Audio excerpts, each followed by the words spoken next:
Students, हम आपको सिखाने वाले हैं कि आप लोग बहुपदों का गुणनखंड कैसे निकालोगे। चलिए हम लोग गुणनखंड निकालना शुरू करते हैं। यहाँ पर देखिए, ये जो हमारा पद है, ठीक है, ये हमारा कौन सा पद है? अचर पद। चलिए सबसे पहले हम लोग जो हमारा बहुपद होता है द्विघात बहुपद, उसका व्यापक रूप क्या है, उसके व्यापक रूप से आपका परिचय करवा देते हैं।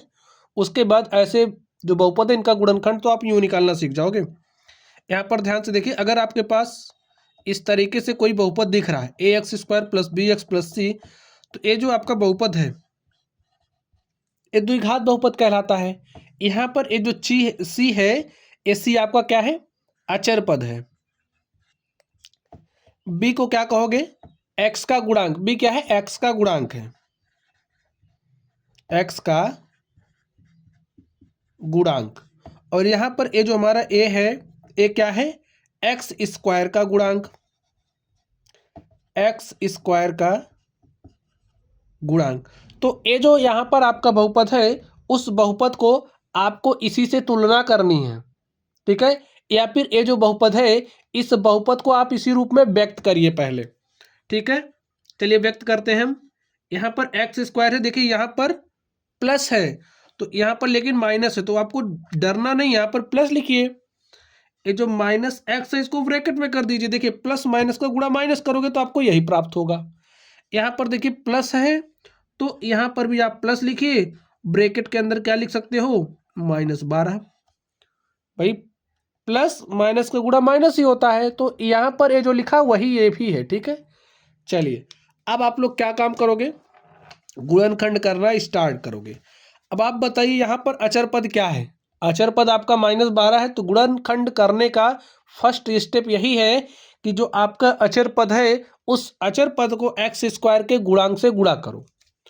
तो अचर पद आपका -12 है, इस -12 को एक्स स्क्वायर के गुणांक से गुणा करना। तो यहाँ पर देखिए आपका एक्स स्क्वायर है, एक्स स्क्वायर का गुणांक क्या है? अगर आपको कुछ नहीं दिख रहा तो देखने का प्रयास करिए। एक्स स्क्वायर को आप 1x² लिख सकते हैं, तो यहाँ पर एक्स स्क्वायर का गुणांक क्या है? 1 है, तो यहाँ पर आप 1 से गुणा करिए तो आपको क्या मिल रहा है? -12। ये जो आपका -12 है, इस -12 के सभी संभावित गुणनखंडों को आप लिखिए। आप -12 को क्या लिख सकते हैं? -12 गुणे में 1 लिख सकते हैं, -1 गुणे में आप 12 लिख सकते हो, या फिर आप 2 गुणे में -6 लिखोगे, देखिए तब भी आपको -12 ही मिलेगा। -2 गुणे में 6 लिखोगे तब भी आपको -12 ही मिलेगा। फिर आगे देखिए, अगर आप 4 गुणे में -3 करोगे तब भी आपको -12 मिलेगा। -4 गुणे में 3 करोगे तब भी आपको -12 मिलेगा। तो -12 को हमने कुछ इस तरीके से ब्रेक कर लिया है, ठीक है।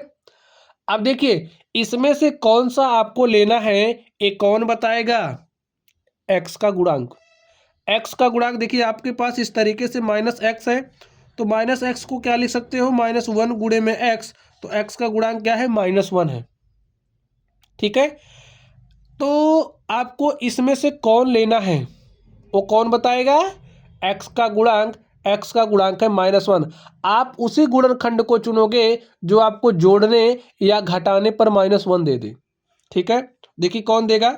जोड़ने या घटाने पर आपको -1 चाहिए।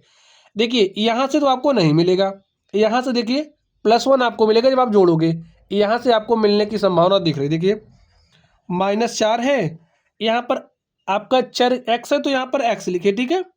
देखिए -4x और ये 3x है ना, तो +3x। देखिए जोड़ने पर हमें क्या मिल रहा है? -4x + 3x आपको क्या दे रहा है? -x दे रहा है। अब यहाँ पर ये जो -x है, इस -x के स्थान पर आप यही मान रख दीजिए, ठीक है, रखिए। तो यहाँ पर है x²। देखिए ये जो -x है, इस -x के स्थान पर आप यही रख दो, ठीक है। तो रखिए -4x + 3x, और देखिए प्लस माइनस का गुणा क्या होता है? माइनस ही होता है, तो -12 लिख दो। हमने समझाने के लिए इस तरीके से लिखा था ताकि आपको समझने में समस्या ना हो। अब देखिए आपका काम हो चुका है यहाँ वाला समाप्त, ठीक है। बस अब आपको इसे सॉल्व करना है।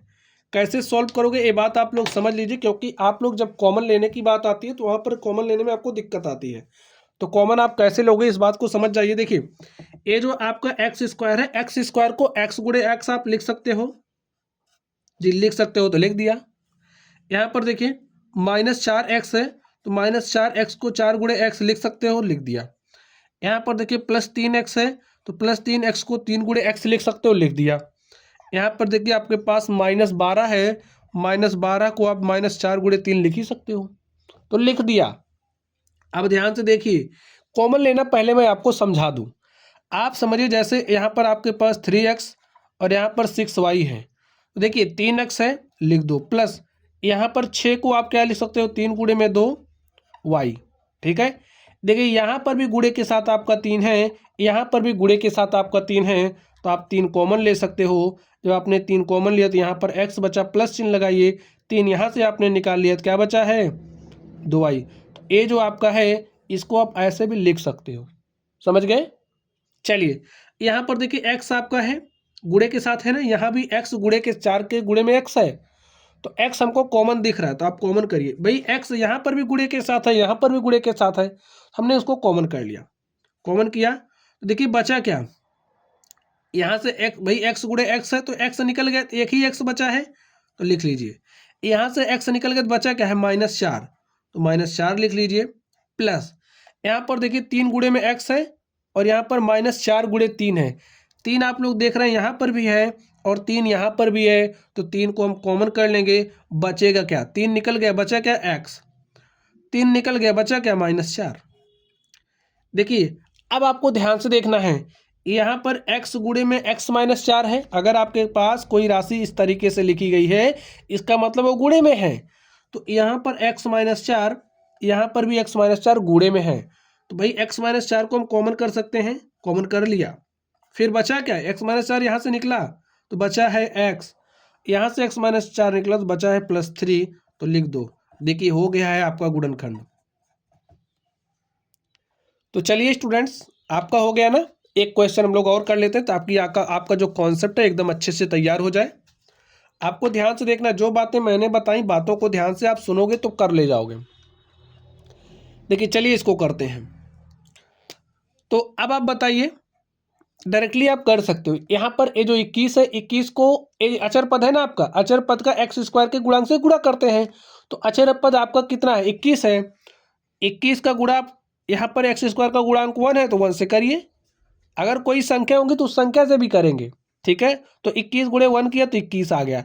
अब ये जो आपका 21 है इसको कुछ इस तरीके से ब्रेक करना है, इसका गुणनखंड आप निकाल लो जितना निकाल पा रहे हो, ठीक है। चलिए हम आपको निकाल करके दिखाते हैं। देखिए 7 गुणे 3 करोगे तो प्लस आपको 21 चाहिए, 7 गुणे 3 करोगे तो आपको +21 मिलेगा, -7 गुणे -3 करोगे तब भी आपको +21 मिल रहा है। और देखिए कब इसकी 21 मिलेगा आपको, और क्या किसी पर आपको इसकी 21 मिलेगा, नहीं मिल रहा है, ठीक है। अब देखिए इन दोनों में से कोई एक आपको चुनना है, कौन बताएगा चुनने का काम, ए बताएगा, +10, ठीक है। जोड़ने या घटाने पर जो आपको प्लस दे दे। देखिए अगर आप 7, यहाँ पर x है तो x लिख लीजिए, और यहाँ पर देखिए +3 है तो 3x लिखिए, 7x + 3x आपको 10x मिल रहा है। तो यहाँ पर ये जो 10, अब देखिए यही हमारा काम करेगा, ये नहीं करेगा, ठीक है। यहाँ पर ये जो 10x है, इस 10x के स्थान पर यहाँ से 10x का मान उठा के यहाँ रख दो, रखिए। देखिए क्या मिलेगा, x² + 7x + 3x, और यहाँ पर क्या है +21, ठीक है। अब इसका काम हो गया समाप्त। अब आप कर लीजिए सॉल्व। देखिए कॉमन लेना आप लोग सीख ही गए हो। यहाँ पर x² है तो x² को x गुणे x लिख सकते हैं, यहाँ पर भी x है तो हमने x को कॉमन कर लिया। यहाँ पर बचा क्या x, प्लस यहाँ से x निकल चुका है, बचा क्या 7। यहाँ से देखिए 3x है, 21 को क्या लिख सकते हो आप, 3 गुणे में 7 लिख के दिखा दे। 21 को क्या लिख सकते हो, 3 गुणे 7, यहाँ पर भी 3 है, यहाँ पर भी 3 है, 3 निकाल लिया, 3 निकला तो बचा क्या x, और यहाँ से 3 निकल गया बचा क्या है 7, ठीक है। यहाँ पर गुणे में x + 7 है, यहाँ पर भी x + 7 है, तो एक ब्रैकेट में x + 7 हो जाएगा। x + 7 आपका कॉमन होता है, यहाँ बचा क्या है x, और यहाँ से निकल गया तो बचा क्या है +3, और देखिए यही आपका क्या हो गया गुणनखंड। तो स्टूडेंट्स ऐसे ही आप लोग कॉन्सेप्ट का इस्तेमाल करके चुटकियों में गुणनखंड निकाल सकते हो, हमने आपको सिखा दिया। चलिए आप लोग पढ़ते रहिए, थैंक यू।